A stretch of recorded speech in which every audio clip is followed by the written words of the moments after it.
Good morning, and welcome to our January 31st Sunday service, which is being broadcast on both Zoom and YouTube Live. The YouTube broadcast is also being archived for on-demand viewing. For those of you who may be joining us for the first time, I'm Bill Zelazny. I'm the minister here at Channing Memorial Church, and I'm serving as today's worship leader. The Reverend Dr. Nina Gray is our guest minister for this service. Reverend Gray is broadcasting live from her home in South Carolina, so occasionally there may be a few seconds delay as we switch from the sanctuary to her home. I met Reverend Gray over 2 decades ago when she was serving the Germantown congregation in Philadelphia, and I was in Wilmington, Delaware. We were both in the Joseph Priestley district. I moved on to Austin, Texas, and she went to be the minister at the First Unitarian Society in Chicago, where she served from 1999 to 2011. She's been named Minister Emeritus by that congregation. Reverend Gray moved from Chicago to Boseman, Montana to serve the Unitarian Fellowship there, from which she retired in 2016. In retirement, Reverend Gray is active in various social justice initiatives to include climate issues and voting rights. Dr. Gray received her Master's of Divinity from Andover Newton Theological School and a Doctorate of Ministry from McCormick Theological Seminary. One thing about having service on Zoom is that we can chat with each other or express our thoughts about the sermon using that chat feature. So members of our tech team that are bringing this service to you today are Candy Martin in the tech booth. Michelle Dubuque is managing the Zoom operations out of the office. And Joanna Rosemont is here running our cameras. Our music today is played by Channing Church's music director, Janet Grant, and our song leader is Christine Stevenson. For those of you who are new to our Zoom services, we have fellowship time immediately after the service where you can virtually meet other members of the congregation. Just stay online and you'll be brought into the fellowship chat room. So now I present Reverend Nina Gray, who will open our service.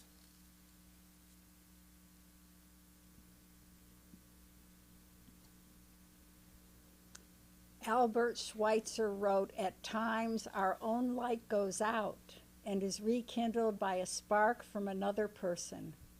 Each of us has cause to think with deep gratitude of those who have lighted the flame within us."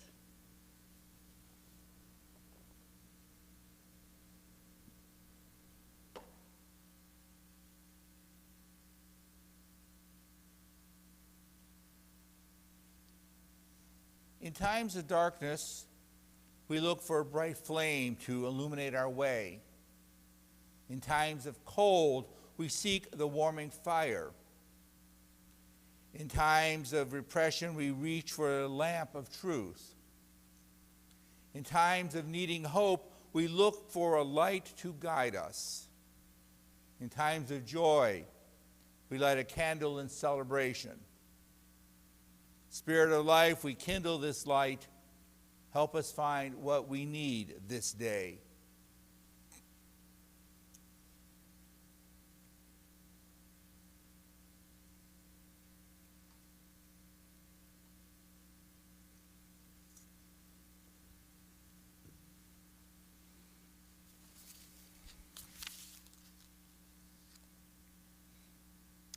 Our first hymn for this morning is "Though I May Speak."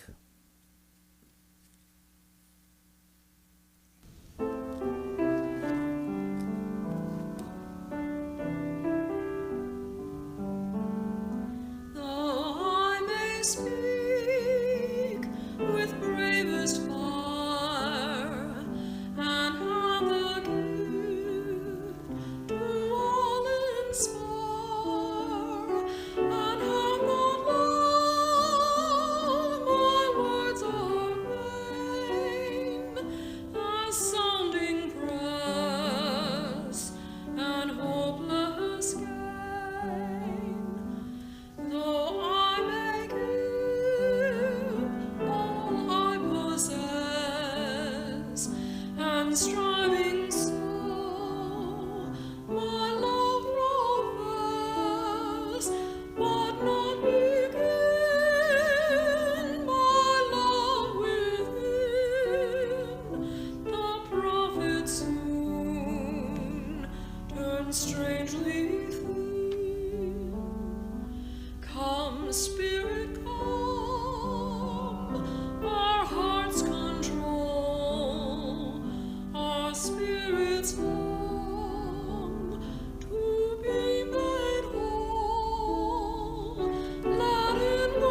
Our reading this morning is called Late Night Walk, January 7th, 2021, written by the Reverend Anita Farber Robertson as she was walking along the beach near her home with her little dog. A cold, clear stillness companioned us as we strolled toward home unhurried. Stars were visible despite the street light, the heartbeat of the waves soothing. Stopping, relaxed and full at Fisherman's Beach, I leaned against the railing, breathing gently. Orion shone above me, an old friend from childhood. The lapping bay spoke softly to me, content. While the country careened in wild throes of discontent, spewing venom, revealing the toxins in the land, so much pain to succor, so much injustice to address, the task of generations left undone. I lift my high eyes unto the hills, the sky, the sun, the stars, and find my help and strength. Eternity is long, and I am small, one slip of time's expression of love's intent, called to live it faithfully without ceasing.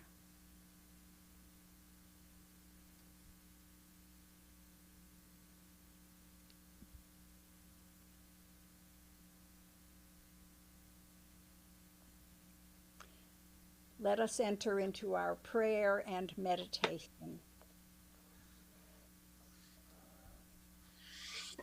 Contemplation or reflection.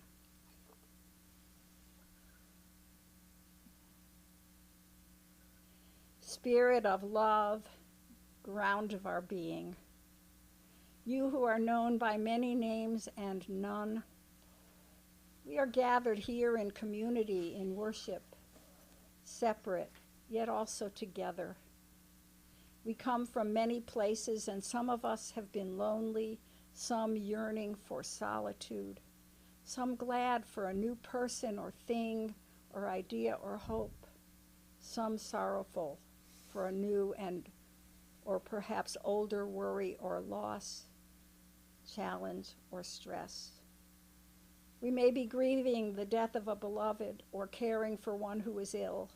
We may worry for our own health. Sometimes we carry more than one of these feelings in our hearts at the same time, for joy and sorrow are woven fine. Be with us now. In these moments, let us know that we are not alone. Help us to be comforted or consoled. Help us to be a comforter or a consoler. Help us honor our own vulnerabilities and remember that sometimes they are also strengths. Help us honor our gifts and use them to bring more love into a world that needs us one day at a time. In silence, let us ponder these things.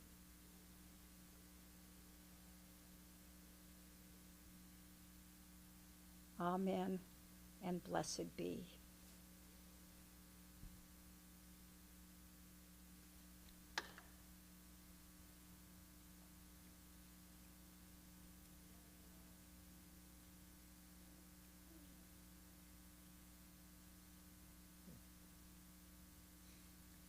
As Reverend Gray mentioned in her meditation, during these times we have joys and sorrows and concerns, some of them related to COVID, some of them just as life passes over us and we live our everydays.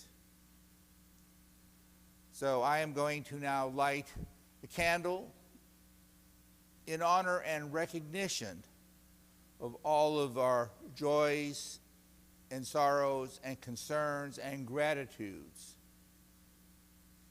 May we hold them in our hearts, and may we remember them and give a little thought, a little prayer to all of our colleagues here in the church and in the greater community who are experiencing sorrows, or concerns, and think good thoughts for those who are experiencing joys.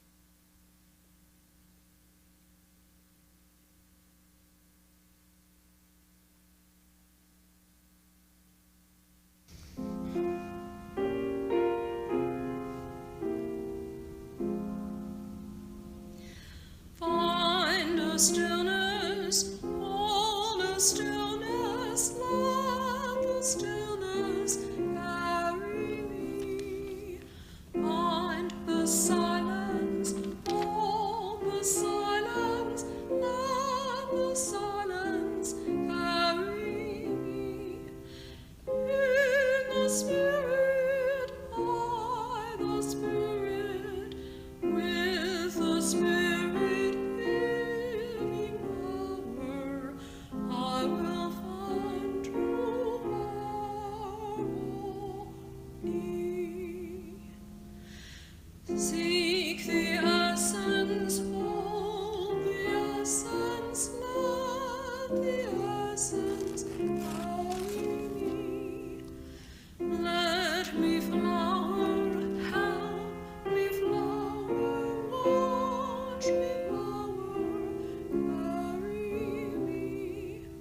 In the Spirit, by the Spirit, with the Spirit giving power, I will find true harmony.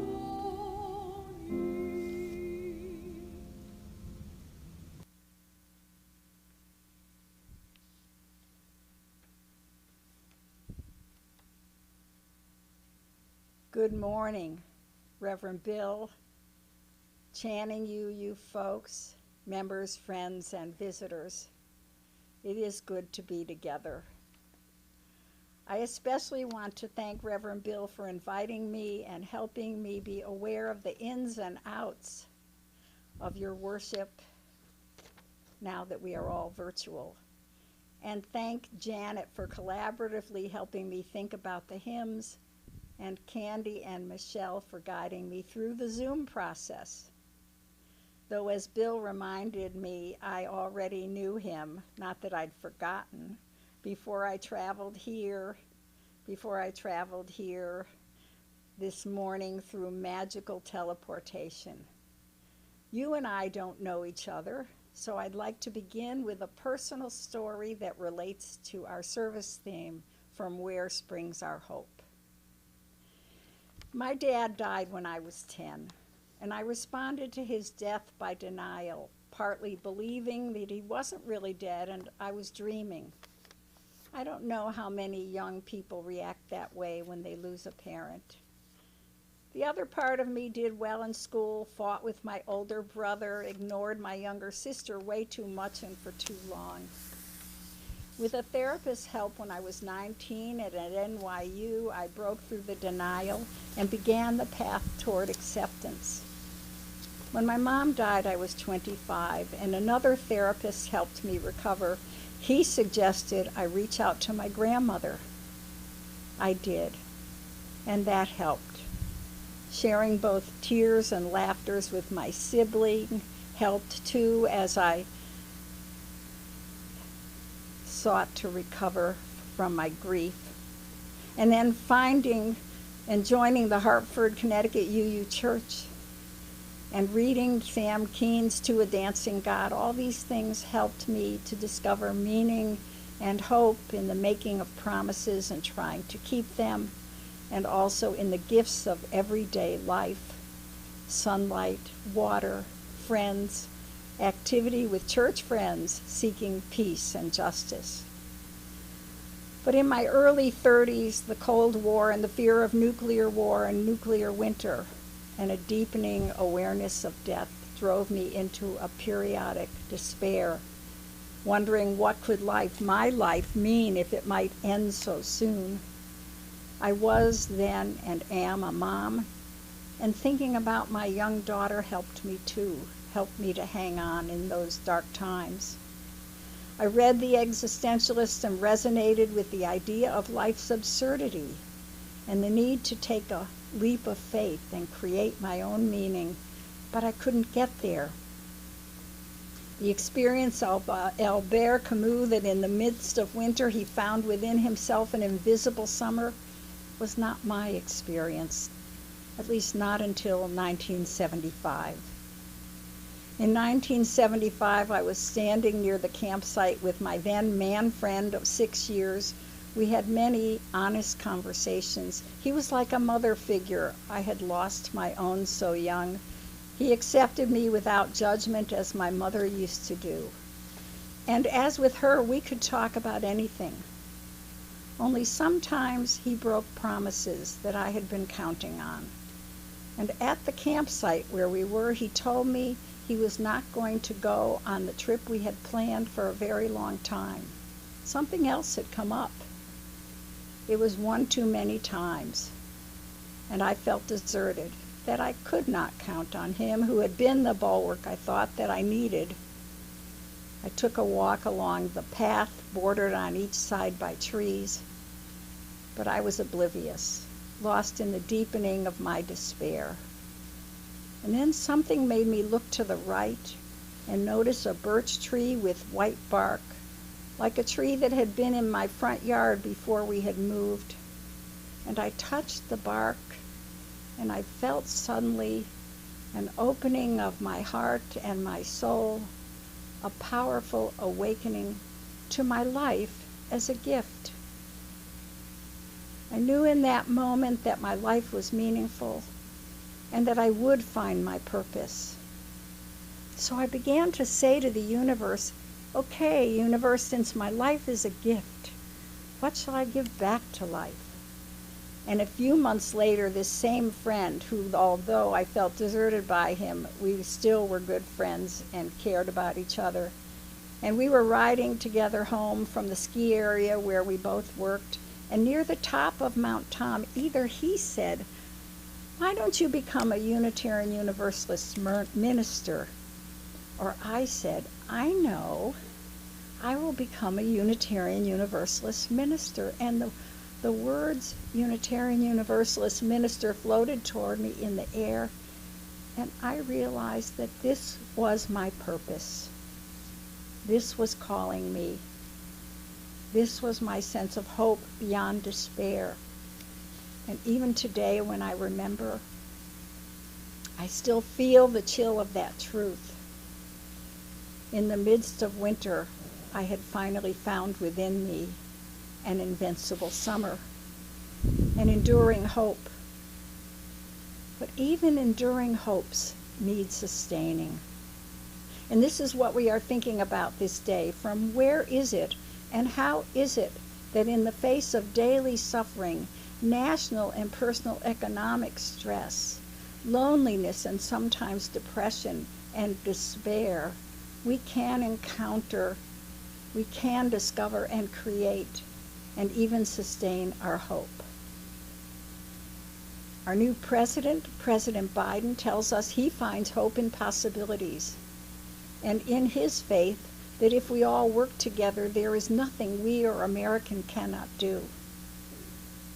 Reverend Dr. Martin Luther King Jr. drew from the works of the Reverend Theodore Parker when he wrote, "The arc of the moral universe is long, but it bends toward justice."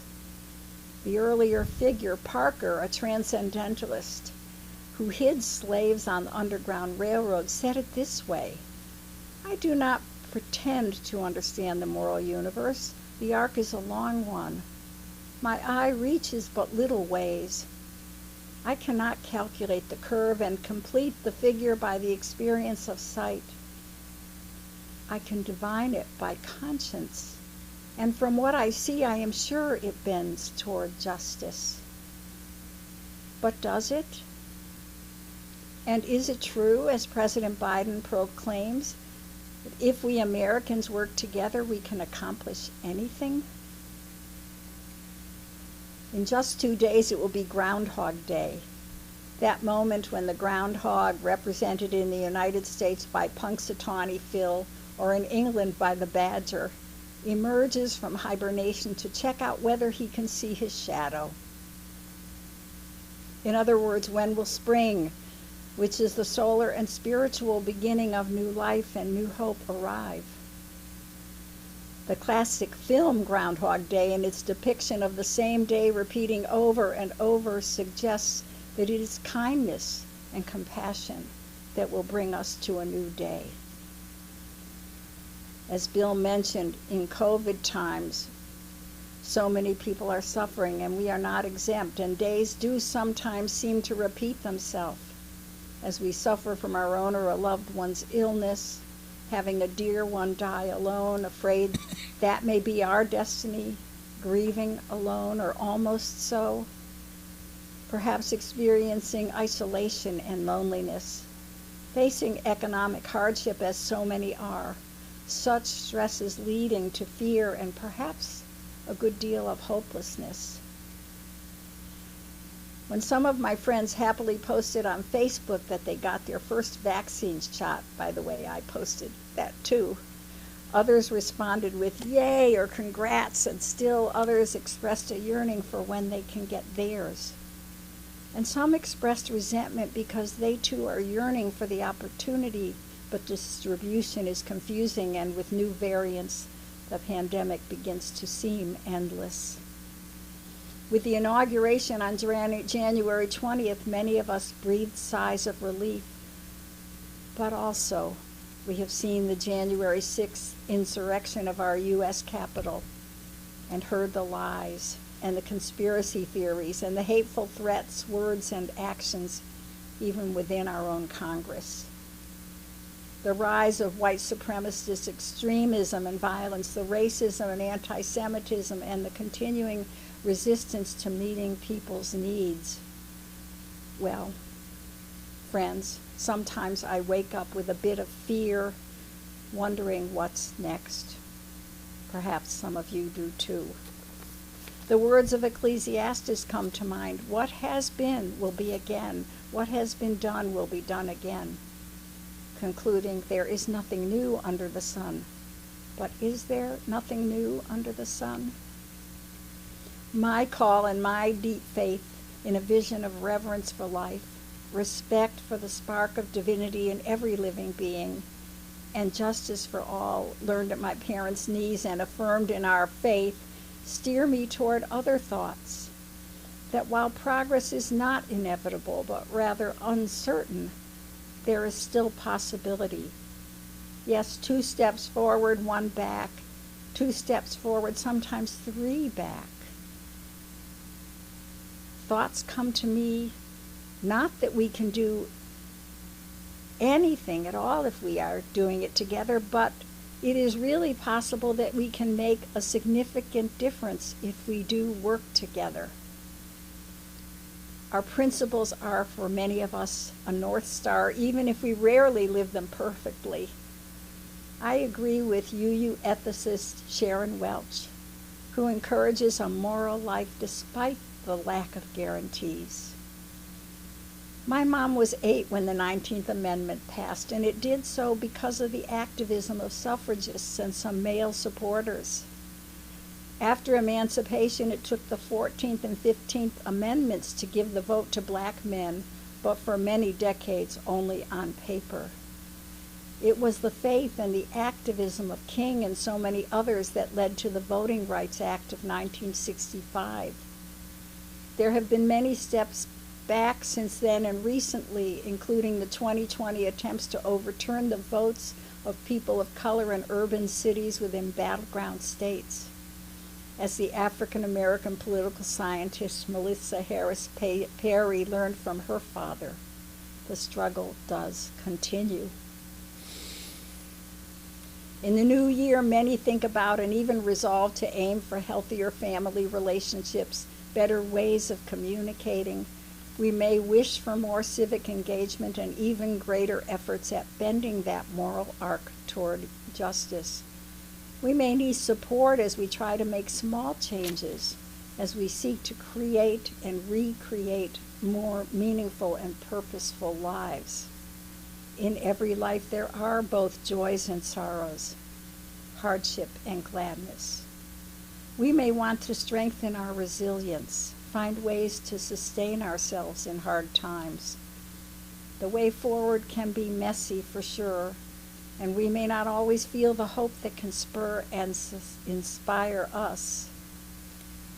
I didn't feel it for 3 years running until April of 1975, when it came to me unexpectedly, a spiritual awakening from the bark of a birch tree, from inside me, or from where I cannot say, but it could not be denied.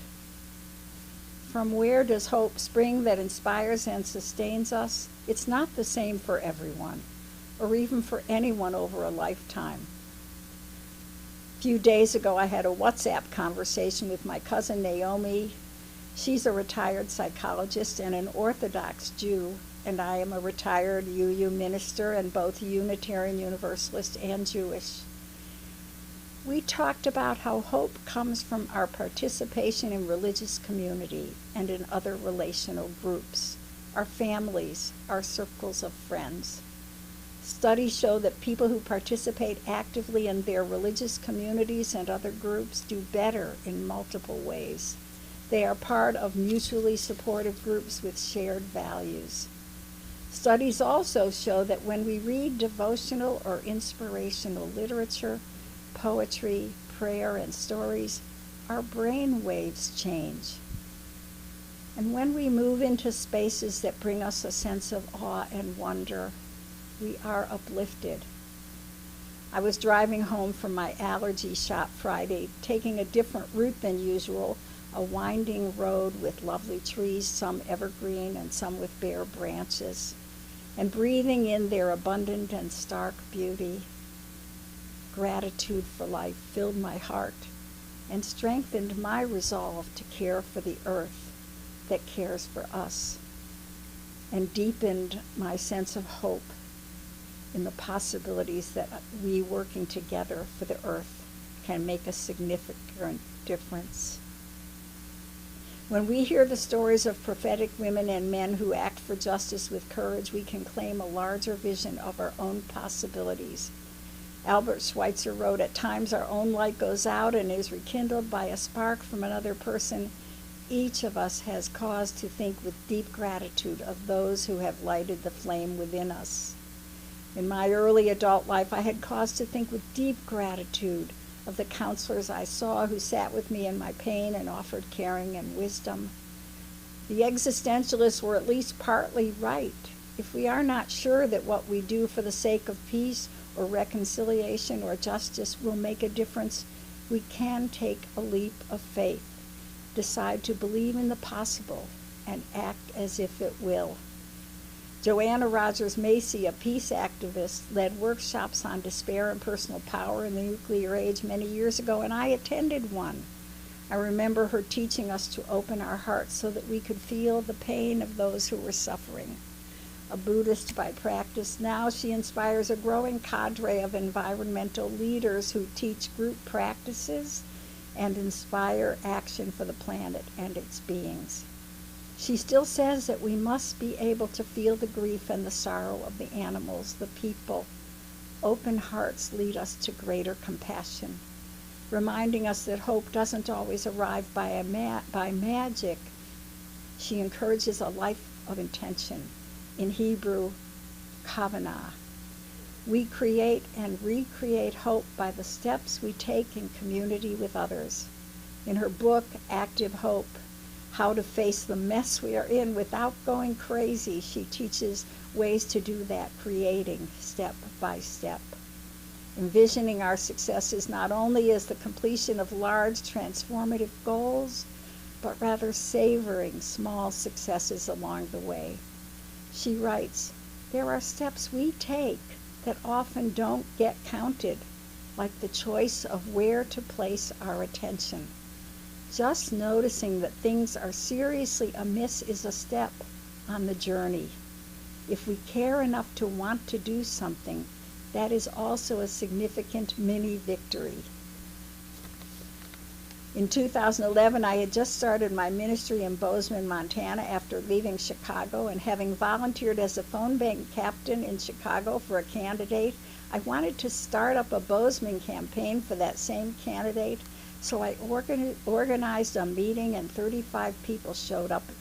And we sat around 2 large rectangular tables, pushed together, and we went around the room telling what experience we had volunteering. And Judith Heilman, the only African American in the room and one of the few in the city of Boseman, said, "I will never phone bank, but I can host phone banks at my home."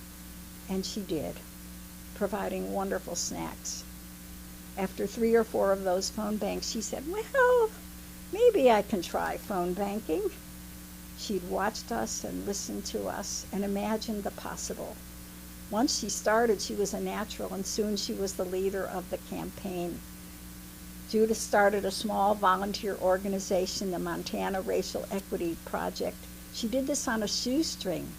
With her deep commitment, speaking, and recruiting ability, now several years later, the organization has 8 full-time paid staff, and they are teaching anti-racism in workshops all over Montana.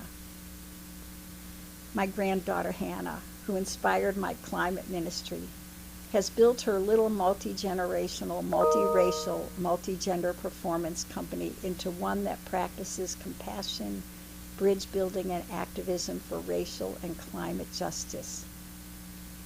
Sometimes your light, like mine, may burn low. We can all draw on stories of those who have shown us a way. We can turn to our communities, our counselors, our friends to help us through. We can feel our own pain, share it, and breathe it out. In time, hopefully, our light is rekindled. And we all have our own unique gifts. There is not just one way to be an activist for justice. Hannah's activism is through art and action. Judith's is through education.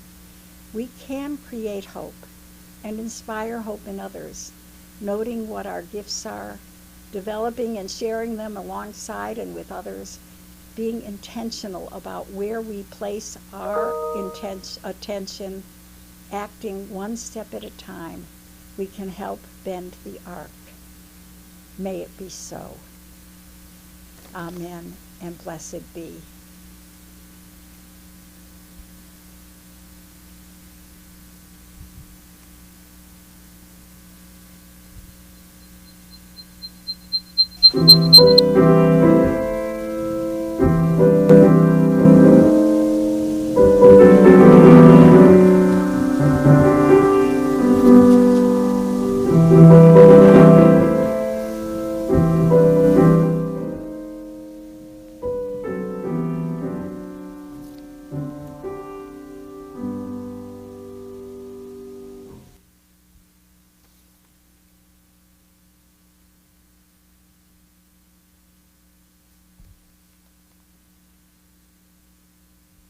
In the darkness of winter, as we sometimes yearn for more light and warmth, in the darkness of confusion or worry, when we yearn for more clarity and peace, despair when we fear nothing will ever change or that we may be powerless to change anything, we sometimes forget the blessings of darkness, the dark earth which cradles seeds waiting to be born, the unconscious which holds wisdom waiting to emerge.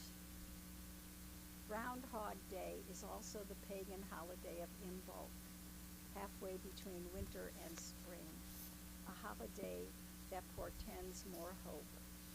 Let us hear the words of a colleague, Kathleen McTeague. May the light around us guide our footsteps and hold us fast to the best and most righteous that we seek.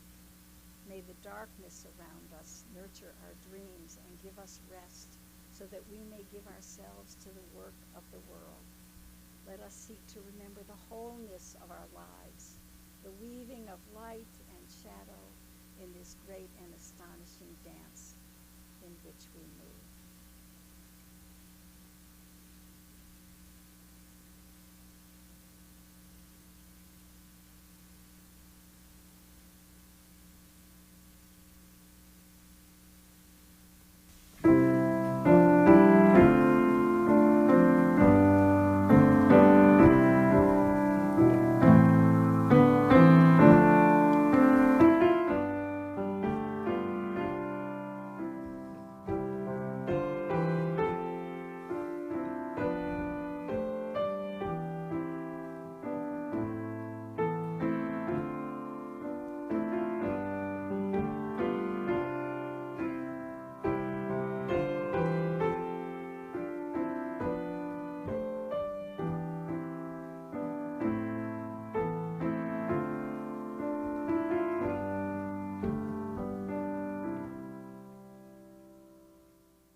Your financial gifts support the work of this congregation now and sort of set the foundation for what we will be able to do into the future.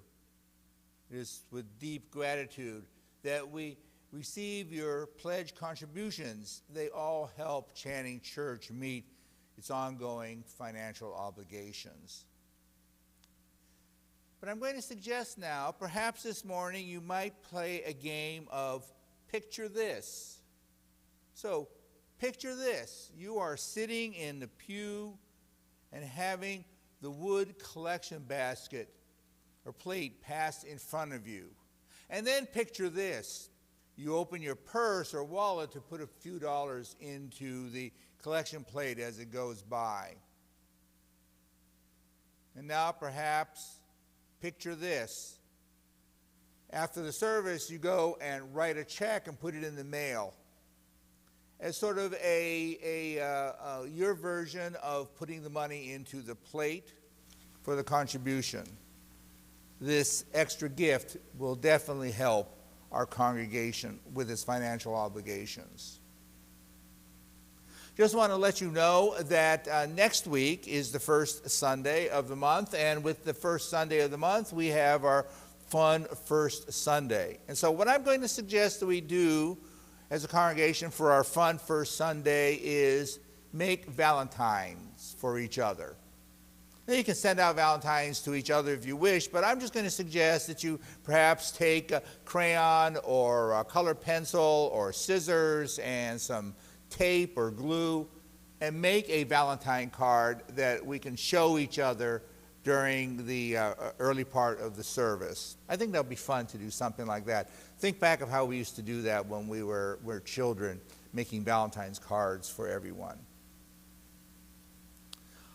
Our closing hymn for this morning now is There Is More Love Somewhere.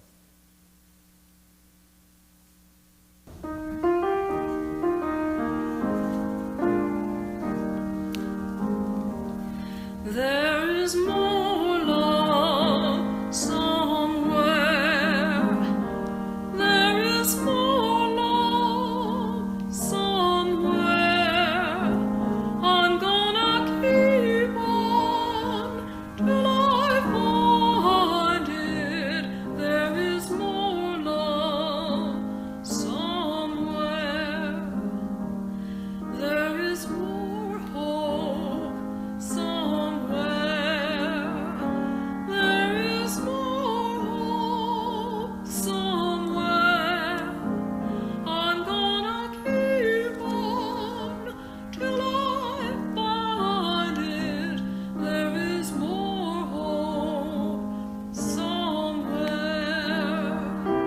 There is more peace somewhere.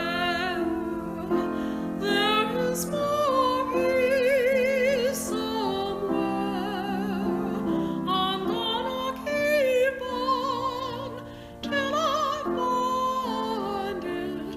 There is more peace somewhere. There is more joy somewhere. There is more joy somewhere.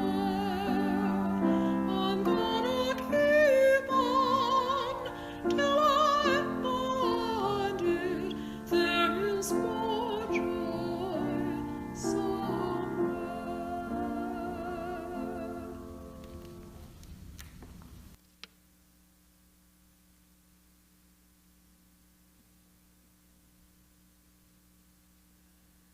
Our closing words. I find hope in the principles of our faith. They are not always easy to live, sometimes very difficult.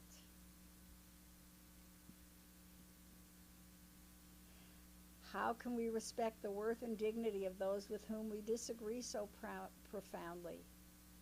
And yet our principles offer us a vision, a world of respect, equity, and compassion, a call to respect the interdependence of creation. We are called still to persist. The writers of the book of Proverbs included this: without a vision, the people perish. If we cannot imagine a vision's possibility, how will we strive toward it? Langston Hughes wrote, "Hold fast to dreams, for if dreams die, life is a broken winged bird that cannot fly. Hold fast to dreams, for when dreams go, life is a barren field frozen with snow." May Sarton wrote, "Help us be the always hopeful gardeners of the Spirit who know that without darkness nothing comes to birth, as without light nothing flowers." And Mother Teresa said this, "Love cannot remain by itself. It has no meaning.